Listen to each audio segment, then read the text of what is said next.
Dan yang dibutuhkan untuk dunia saat ini memang kesetiaan ya, kesetiaan pada apapun, kesetiaan pada komitmen, kesetiaan kepada apa yang kita kerjakan, kesetiaan pada apa ya, pada gereja itu sendiri, di mana kita belajar untuk sungguh mempercayakan diri kepada Tuhan.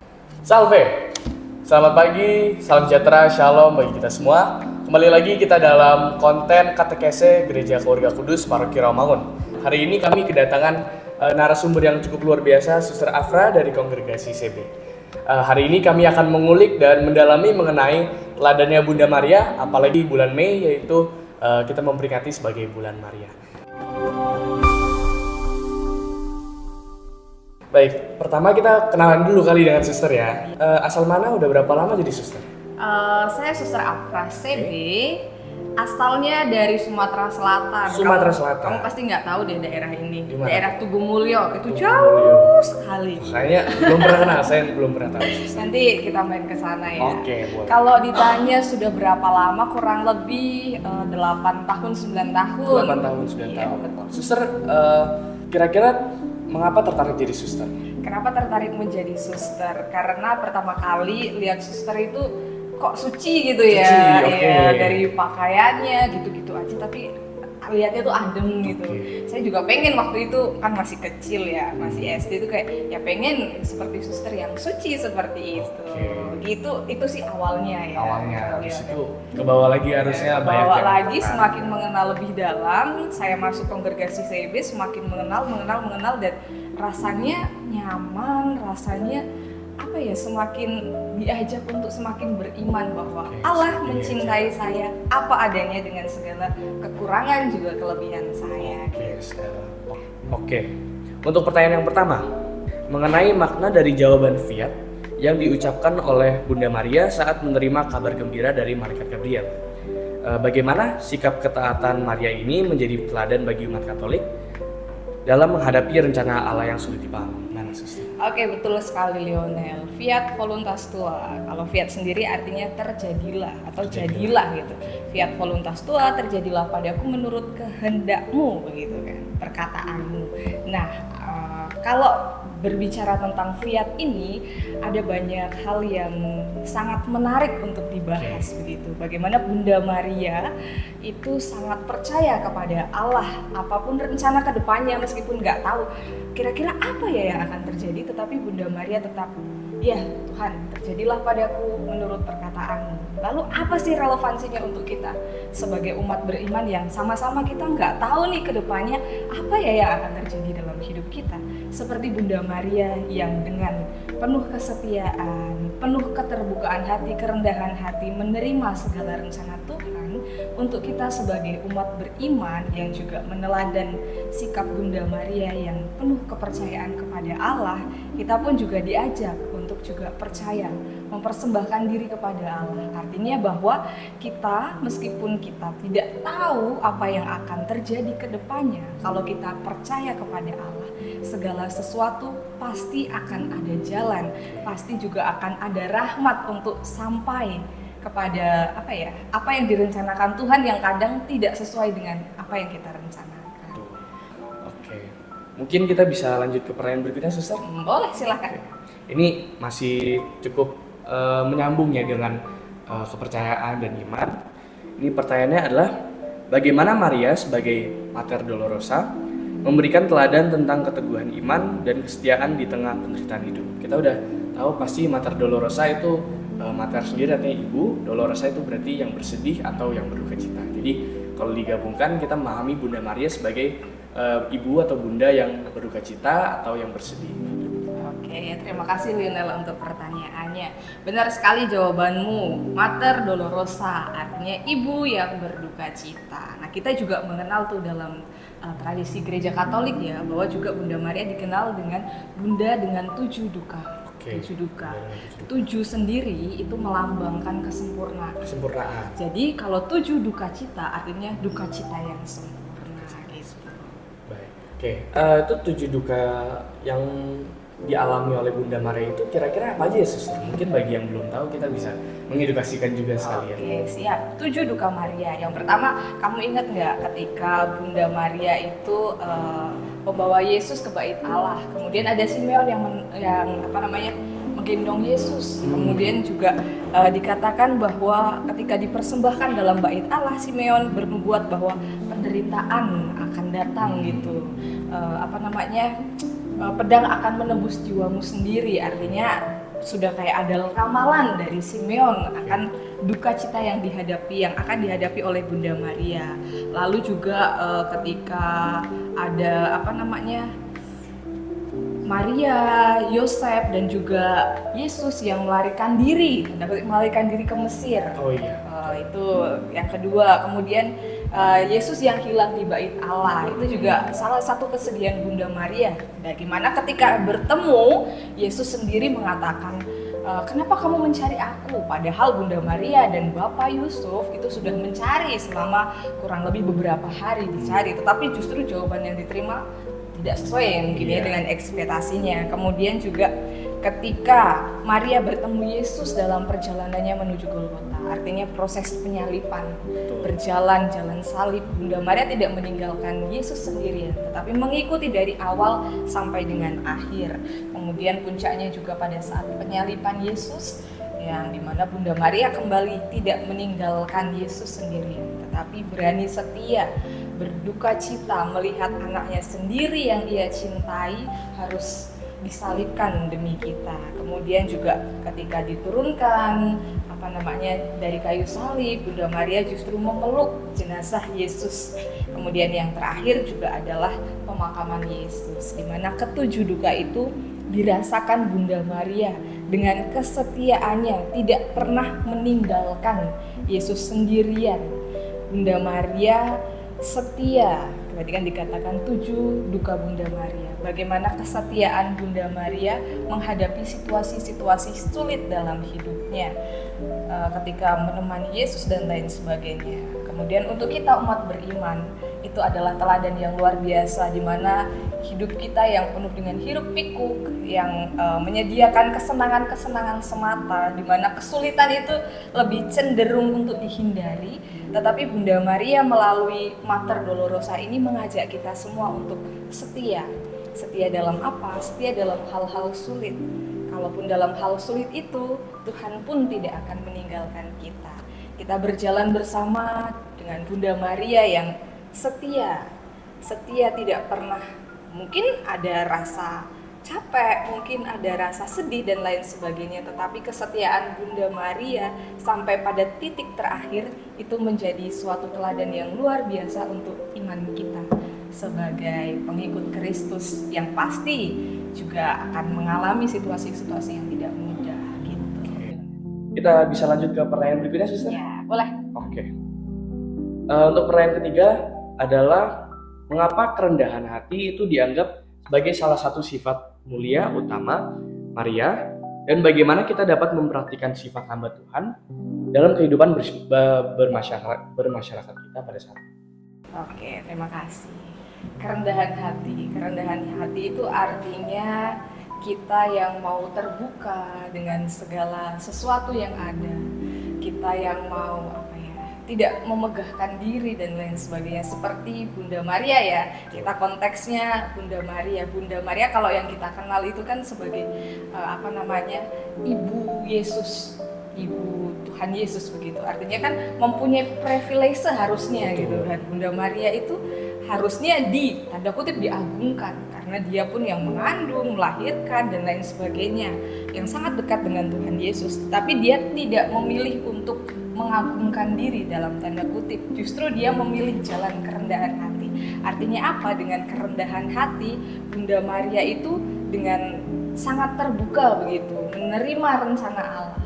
Kalau misalnya saya membayangkan Bunda Maria yang keras kepala, inginnya saya ini loh Tuhan, kenapa saya diberi yang seperti ini? Mungkin kita tidak sampai pada mengalami keselamatan juga gitu, karena sikap-sikap yang tanda kutip bersimpangan dengan Yesus sendiri juga rendah hati. Artinya dengan rendah hati seseorang itu akan mudah untuk dibentuk gitu. Kemudian juga dalam kerendahan hati dalam hal untuk masyarakat saat ini. Kerendahan hati sangat dibutuhkan karena apa? Karena dengan rendah hati kita terbuka. Contohnya saja mungkin dalam kegiatan atau hidup kita menggereja, di mana keterbukaan hati itu sangat dibutuhkan. Tidak ada privilege ataupun tugas-tugas di gereja kita inginnya begini, tetapi diberikan tugas yang tidak sesuai mungkin ya dengan apa yang kita inginkan. Tetapi dengan sikap terbuka, justru pelayanan itu bukan semata-mata untuk saya, tetapi untuk kemuliaan Allah. Dan ketika itu dijalankan, atau juga dalam masyarakat luas, ketika itu dijalankan, itu akan memberikan suatu kebahagiaan gitu. Jadi apa yang kita laksanakan, tugas apa yang kita lakukan, itu bukan sesuatu yang berat, tetapi jadi saya mempunyai sesuatu yang untukku persembahkan pada Tuhan. Karena kerendahan hati itu ya apapun sesuatu yang sulit jadi rasa-rasanya akan lebih mudah dilalui kalau kita mencoba untuk rendah hati dan terbuka gitu. Kemudian kita bisa melanjut ke pertanyaan keempat, yaitu pada peristiwa mujizat di Kana, Maria berkata pada para pelayan, apa yang dikatakannya kepadamu buatlah itu. Bagaimana peran Maria sebagai perantara atau pendoa syafaat yang peka terhadap kesulitan sesama, dan bagaimana pesan tersebut mengarah umat untuk selalu berpesan pada Kristus. Itu kisah mengenai mujizat pertamanya Yesus ya di Kana, itu Yohanes 2 ayat 1 sampai 11 kalau nggak salah. Bagaimana kita bisa mendalami perannya Bunda Maria dalam mujizat itu dan apa yang bisa kita teladani dari hal seperti itu. Terima kasih Lionel, ini menarik juga karena ini berkaitan juga dengan mukjizat pertama Yesus, mengubah air menjadi anggur. Di situ Bunda Maria hanya bilang kan, lakukan apa yang Yesus minta gitu. Tapi dari situ kita bisa melihat bagian per bagian sangat menarik bagi saya ya. Karena di situ Bunda Maria, saya melihatnya itu adalah sosok yang sangat peka terhadap kebutuhan orang lain. Dia tidak minta disuruh, Yesus tidak menyuruh, tidak langsung menyuruh, tetapi dari Bunda Maria sendiri ada gerakan untuk melihat ini butuhnya apa ya. Jadi seketika langsung ini butuh ini sehingga harus melakukan ini. Jadi Bunda Maria itu mengajarkan kepada kita apa artinya kepekaan. Kita bisa tahu ketika kita juga menaruh perhatian kepada orang lain, tidak lagi untuk diri sendiri. Bunda Maria mencontohkan dengan sangat indah sekali dalam perumpamaan ini. Bagaimana apa yang bisa kita ambil adalah bagaimana kita juga diajak, diberi teladan yang konkret. Bagaimana kebutuhan orang lain itu bisa kita lihat kalau kita itu dengan penuh perhatian, tidak lagi untuk diri, tetapi kita memberi perhatian kepada orang lain sehingga kita tahu orang lain butuhnya apa dan kita juga tahu apa yang perlu kita lakukan. Jadi relevansi untuk hidup kita bersama dalam gereja maupun dalam bermasyarakat itu sangat konkret. Kita diajak untuk tidak lagi terus-menerus ke diri, tetapi bagaimana kita diajak untuk belajar memusatkan juga perhatian kepada yang lain. Bahwa ketika orang lain butuh dan kita jadi saya tahu nih orang lain butuh ini, jadi saya bisa memberikan sesuatu ini. Jadi Bunda Maria mengajak kita untuk belajar peka, khususnya ya. Pekaan itu bisa terjadi kalau saya merenungkan dalam renungan saya itu apabila kita nggak terlalu berisik dengan diri sendiri, dengan juga berisik mengikuti apa yang ada di luar kita, kayak ikut tren contohnya, secara konkret ya, ikut tren ini, sehingga kita hanya fokusnya ke yang apa yang menjadi tren saat itu, sedangkan kita nggak bisa melihat sebenarnya dalam masyarakat kita, dalam gereja kita sebenarnya butuhnya apa sih gitu. Jadi kita bersama Bunda Maria, khususnya dalam bulan Maria ini diajak untuk bagaimana kepekaan itu muncul dari sikap kita yang mau terbuka dan peduli kepada yang lain, tidak lagi untuk diri sendiri. Baik, untuk pertanyaan berikutnya adalah pertanyaan kelima dan terakhir ya suster ya. Baik, untuk pertanyaan ini adalah Jelaskan mengapa Maria disebut sebagai teladan utama dalam hal iman dan kasih, serta apa relevansinya bagi misi gereja di dunia modern sekarang. Jadi ini sekalian menyimpulkan segalanya yang sudah kita bahas tadi ya. Jadi kita bisa memahami bagaimana dalam hal iman, kasih, kesetiaan Bunda Maria itu secara keseluruhan bisa menjadi teladan bagi kita dan gereja modern.